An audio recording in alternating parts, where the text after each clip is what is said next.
لیکن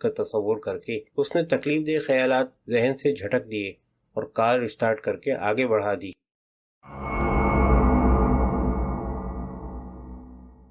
دوسرے دن صبح ایئر کنڈیشن ڈرائنگ روم میں لیو بوڑھے کے میک اپ میں پہیوں والی کرسی پر بیٹھا تھا۔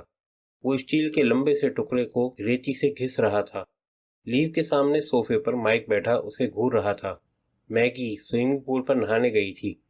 اس نے گزشتہ شب لیو کو مائک کی بیمار بیٹی کے بارے میں بتا دیا تھا۔ لیو اس سابقہ فوجی سارجنٹ کو پسند کرنے لگا تھا اور اسے یہ المناک خبر سن کے بے حد دکھ پہنچا تھا۔ کمرے میں سناٹا مسلط تھا۔ وقفے وقفے سے لیو مائک کو دیکھتا اور پھر اپنے کام میں لگ جاتا تھا۔ بالآخر مائک نے اس خاموشی کو توڑتے ہوئے کہا، کیا میں پوچھ سکتا ہوں کہ یہ تم کیا کر رہے ہو؟ میری جان، اسٹیل کا یہ چھوٹا سا ٹکڑا تیوری کھولنے کے کام آئے گا، لیو نے ریتی زانوں پر رکھ کے کہا۔ میگی نے مجھے تمہاری بیٹی کے بارے میں بتایا تھا۔ مجھے بے حد افسوس ہے۔ تم بے فکر رہو مائک، رقم تمہیں ضرور ملے گی۔ مجھے یقین ہے کہ آج رات ہم کامیاب رہیں گے۔ تم پریشان تو نہیں ہو؟ مائک نے نفی میں سر ہلا کے کہا، نہیں، تم کہہ ہی چکے ہو کہ کوئی مشکل پیش نہیں آئے گی، تو بھلا مجھے پریشان ہونے کی کیا ضرورت ہے؟ میگی کی طرح مجھے بھی تم پر پورا بھروسہ ہے۔ اسی لمحے درد کی ایک شدید لہر مائک کے سینے میں ابھری اور اس کے چہرے پر تکلیف کے آثار پیدا ہوئے۔ مائک کو یوں محسوس ہو رہا تھا جیسے کوئی چاقو سے اس کے دل کو کاٹ رہا ہو۔ لیو بغور اس کے چہرے کو دیکھ رہا تھا۔ تم بیمار ہو نا؟ لیو نے کہا، دیکھو میری جان، ہم مل جل کے یہ کام کر رہے ہیں۔ تم ایک اچھے آدمی ہو، مجھے پسند ہو، ہمیں بہت بڑا کام کرنا ہے۔ اگر عین وقت پر کوئی گڑبڑ ہوئی تو ہم ایک لمبی مدت کے لیے آہنی سلاخوں کے پیچھے دھکیل دیے جائیں گے۔ ہم میں سے ہر ایک کے ذمے ایک کام ہے، ہمارے کاندھوں پر ذمہ داری کا بوجھ ہے۔ میگی ہوٹل کے خطرناک جاسوس سے نمٹ رہی ہے۔ تمہیں مزاحمت کی صورت میں اپنا مخصوص پستول استعمال کرنا ہے۔ مجھ پر تجوری کھولنے اور ولبر کی بیوی کے زیورات اڑانے کی ذمہ داری عائد کی گئی ہے۔ ہم ایک ٹیم ہیں۔ مجھے بتاؤ مائک، مسئلہ کیا ہے؟ مائک دیر تک اپنے مضبوط ہاتھوں کو دیکھتا رہا، پھر اس نے سر اٹھایا اور بے بسی سے لیو کو دیکھنے لگا۔ چند لمحوں بعد اس نے ایک گہرا سانس لیا اور بولا، میں 6 ماہ کے اندر مر جاؤں گا، اور یہ امر یقینی ہے۔ میں اس کام میں اسی وجہ سے شریک ہوں، مجھے کینسر ہے۔ لیو کی ریڑھ کی ہڈی میں ایک سرد سی لہر دوڑ گئی۔ اس کے ذہن کو زبردست دھچکا پہنچا تھا۔ یہ کتنی تکلیف دہ حقیقت تھی کہ یہ مضبوط جسامت کا بظاہر صحت مند شخص 6 مہینوں میں خاک ہو جائے گا۔ اس کی آنکھوں میں اس کے باوجود عزم و ہمت کی چمک تھی۔ مجھے اپنی رتی برابر بھی فکر نہیں ہے، مائک نے کہا۔ میں نے بہت اچھی زندگی گزاری ہے۔ اب میں اپنی بیٹی کے لیے جی رہا ہوں، اس کے لیے موت سے جنگ کر رہا ہوں۔ لیو چند لمحے اس کے چہرے کو تکتا رہا، پھر دھیمی آواز میں بولا، فرض کرو مائک، آج شب جب کہ مجھے تمہاری اشد ضرورت ہوگی، عین وقت پر تمہارے سینے میں ناقابل برداشت درد اٹھا تو کیا ہوگا؟ مجھے صاف طور پر بتا دو مائک، میں نہیں چاہتا کہ سارے کیے کرائے پر پانی پھر جائے۔ اگر تم واقعی سمجھتے ہو کہ تم عین وقت پر گڑبڑ کر دو گے تو ہم اپنے منصوبے پر عمل نہیں کریں گے، ہم یہاں سے نکل چلیں گے۔ میں جیل جانا نہیں چاہتا۔ خدا کے لیے مائک، مجھے بتاؤ، کوئی گڑبڑ تو نہیں ہوگی؟ مائک نے لیو کی آنکھوں میں آنکھیں ڈال کے پرعزم آواز میں کہا، میں تم لوگوں کو ناکام نہیں ہونے دوں گا۔ جس کام کے لیے میری خدمات حاصل کی گئی ہیں وہ کر کے چھوڑوں گا۔ میرے پاس شدید ترین درد کو ختم کرنے کی گولیاں ہیں۔ مجھے گولیوں سے سخت نفرت ہے، لیکن آج رات میں انہیں ضرور استعمال کروں گا۔ میں وعدہ کرتا ہوں کہ میں وہی کچھ کروں گا جو تم مجھ سے کرانا چاہتے ہو۔ لیو اسے چند لمحوں تک خاموشی سے بغور دیکھتا رہا، پھر اس نے ایک گہرا سانس لے کے کہا، اچھی بات ہے مائک، مجھے تم سے ہمدردی ہے۔ میں تمہارا دکھ سمجھتا ہوں۔ مجھے یقین ہے کہ تم ہمیں ناکام نہیں ہونے دو گے۔ اسی لمحے میگی نے آ کر اعلان کیا کہ اسے زوروں کی بھوک لگی ہے۔ لیو نے بتایا کہ آج ہوٹل میں ان کی آخری رات ہے اور وہ کل کام کر کے یہاں سے رخصت ہو جائیں گے، لہذا وہ جی بھر کے جو چاہے کھا سکتی ہے۔ میگی یہ سن کے خوشی سے اچھلنے لگی۔ لیو نے میگی سے مشروب بنوایا اور چسکیاں لیتے ہوئے انہیں لائحہ عمل بتانے لگا۔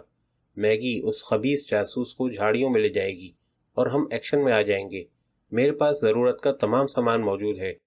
سب سے پہلے تو ہم تجوری سے سارے بکس نکال کے خالی کریں گے، پھر ہم چھت کے راستے نیچے ویلبر کے فلیٹ میں پہنچ جائیں گے۔ اگر وہ دونوں میاں بیوی سوئے نہیں ہوں گے تو ہم پستول کے ذریعے انہیں پرسکون نیند سلا دیں گے۔ ہم ہیرو کے بیش قیمت زیورات سمیٹیں گے اور چل دیں گے۔ ہم بڑے سکون اور آرام سے ہر کام کریں گے۔ مجھے یقین ہے کہ ہمیں ذرا بھی مشکل پیش نہیں آئے گی۔ میگی جیسے ہی 2:45 پر اس الو کے پٹھے جاسوس کی عقل پر پردہ ڈالے گی، ہم اپنا آپریشن شروع کر دیں گے۔ اس وقت وہاں بہت کم مہمان ہوں گے اور بیشتر نشے میں دھت ہوں گے۔ ہم واپس یہاں پہنچ کے میگی کا انتظار کریں گے اور اس کے آتے ہی کار میں بیٹھ کے چل دیں گے۔ میں آج رات کھانے کے بعد باس سے ملاقات کروں گا اور وہ ہماری آئندہ ملاقات کے لیے جگہ بتا دیں گے۔ آپریشن کے شروع ہونے تک میں ہر بات طے کر کے رکھوں گا۔ لیو نے بات ختم کی اور میگی کو چلنے کا اشارہ کیا۔ مائک نے کہا کہ وہ یہیں رہے گا۔ اسے بھوک محسوس نہیں ہو رہی تھی۔ میگی نے پہیوں والی کرسی کو تھام لیا اور دھکیلنے لگی۔ لیو نے فیصلہ کر لیا کہ وہ میگی کو یہ بات نہیں بتائے گا کہ مائک کو کینسر ہے اور وہ 6 ماہ سے زیادہ زندہ نہیں رہے گا۔ وہ ضرورت سے کچھ زیادہ ہی جذباتی تھی۔ اگر یہ بات اسے معلوم ہو گئی تو وہ سب کام چھوڑ کے رونے بیٹھ جائے گی۔ وہ دونوں ہوٹل کے خصوصی ریستوران میں داخل ہوئے تو لیو دل خوشکن تصورات میں کھویا ہوا تھا۔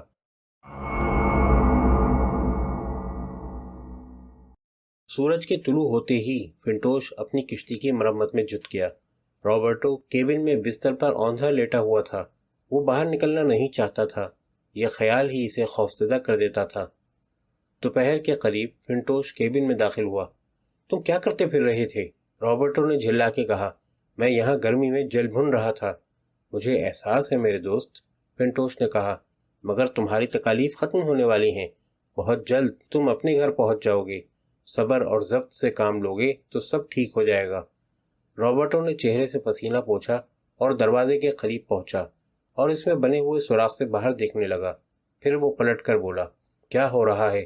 مجھے اس تپتے ہوئے کیبن میں کب تک قید رہنا پڑے گا؟ فنٹوش نے چولہے پر پانی سے بھرا ہوا ایک برتن رکھا اور اس میں نمک ڈال کے بولا، میری کشتی سفر کے لیے بالکل تیار ہے۔ آج رات ہم کام شروع کر دیں گے۔ نصف شب کو ہماری ملاقات انیتا سے اس کے گھر پر ہوگی اور ہم حتمی لائحہ عمل مرتب کریں گے۔ پانی کو ابلتے دیکھ کے فنٹوش نے برتن میں موٹی سوئیاں ڈال دیں اور سلسلہ کلام جاری رکھتے ہوئے بولا، چند ہی دنوں بعد ہم $25 لاکھ لیے اسی کشتی میں ہوانہ روانہ ہو جائیں گے اور ہمیں کوئی بھی روکنے کی جرات نہیں کر سکے گا۔ رابرٹو ایک گہرا سانس لے کے رہ گیا۔ اس کے جسم کا تناؤ ختم ہو گیا۔ اب اسے احساس ہو رہا تھا کہ اس نے فنٹوش کی مدد حاصل کر کے بڑی سمجھداری کا ثبوت دیا تھا۔ فنٹوش کھانا تیار کر رہا تھا۔ رابرٹو اپنے بستر پر چپ چاپ بیٹھا مستقبل کے خوشگوار خیالوں میں کھویا ہوا تھا۔ وہ اپنی آئندہ زندگی کی منصوبہ بندی کر رہا تھا۔ فنٹوش نے کھانا تیار کر لیا۔ وہ دونوں میز پر آمنے سامنے بیٹھ گئے اور کھانا کھانے لگے۔ کھانے سے فارغ ہو کے فنٹوش نے برتن سمیٹے اور پھر میز پر بیٹھ کے بولا، میرے دوست، میں تمہیں یہ بات واضح کر دینا چاہتا ہوں کہ جس کام میں ہم ہاتھ ڈال رہے ہیں وہ بے حد خطرناک ہے اور ہمیں کئی مسائل درپیش ہوں گے۔ مسائل؟ کس قسم کے مسائل؟ رابرٹو نے گھبرا کے پوچھا۔ فنٹوش نے سگریٹ سلگا کے 2-3 طویل کش لیے اور بولا، ہم انیتا کی ڈپلیکیٹ چابی کی مدد سے ولبر کے فلیٹ میں داخل ہو جائیں گے۔ یہ ہمارا سب سے پہلا قدم ہوگا۔ پھر ہم کروڑ پتی جوڑے پر قابو پا لیں گے، بیوی کو باندھ کے ایک طرف ڈال دیں گے اور شوہر کو اس کے باپ کو ٹیکساس فون کرنے پر مجبور کر دیں گے۔ اس کا باپ $25 لاکھ ہمیں پہنچانے کا انتظام کرے گا۔ اس کام میں کچھ وقت لگے گا۔ رقم چھوٹے اور استعمال شدہ نوٹوں کی شکل میں ہوگی اور کوئی نوٹ $100 سے بڑا نہیں ہوگا۔ اس کا مطلب یہ ہوگا کہ ہمیں بے شمار نوٹ سنبھالنے پڑیں گے۔ ولبر کے باپ کو ہم دھمکی دیں گے کہ اس نے اگر پولیس کو اس معاملے میں ملوث کیا تو اس کے بیٹے اور بہو کو موت کے گھاٹ اتار دیا جائے گا۔ اگر رقم ہمیں مل گئی تو پھر کوئی مسئلہ نہیں ہوگا۔ میں اس کروڑ پتی بوڑھے کو بتاؤں گا کہ ہم اس کے بیٹے کو یرغمال بنا کے بذریعہ کشتی کیوبا روانہ ہوں گے۔ کیوبا پہنچ کے ہم اس کے بیٹے کو رہا کر دیں گے۔ ہوانہ پہنچ کے میں $5 لاکھ تمہارے حوالے کر دوں گا اور وہاں سے کسی دوسرے ملک روانہ ہو جاؤں گا۔ رابرٹو نے بے چینی سے پہلو بدلا اور بولا، ہاں لیکن تم نے ابھی کہا تھا کہ ہمیں چند مسائل کا سامنا کرنا پڑے گا۔ اب تم کہہ رہے ہو کہ کوئی پریشانی نہیں ہوگی۔ میں تمہاری بات سمجھ نہیں سکا ہوں۔ میرے دوست، تم بہت جلدی بھول جاتے ہو، فنٹوش نے سنجیدگی سے کہا۔ ہمارا سب سے بڑا مسئلہ پیڈرو کی بیوی انیتا ہے۔ رابرٹو نے بغور اپنے ساتھی کو دیکھتے ہوئے کہا، ہاں انیتا ہمارے لیے واقعی ایک بڑا مسئلہ ہے، لیکن ایک عورت کی حیثیت ہی کیا ہے؟ اگر اس نے ہمارے لیے پریشانیاں پیدا کی تو میں اس کے گلے پر چھری پھیر دوں گا۔